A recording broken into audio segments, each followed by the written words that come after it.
हमारे चैनल को सब्सक्राइब करें और बेल आइकन दबाएं।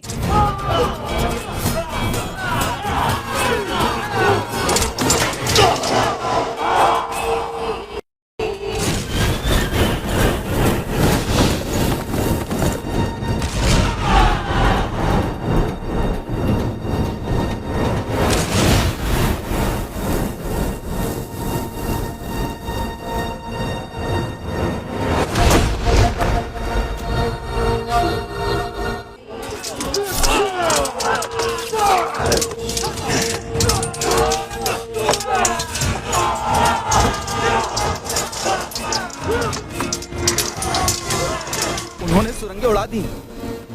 क्या मतलब कि सुरंगें उड़ गई? हमारे तमाम सिपाही सुरंगों के अंदर थे, वही सुरंगें उनकी कब्र बन गई।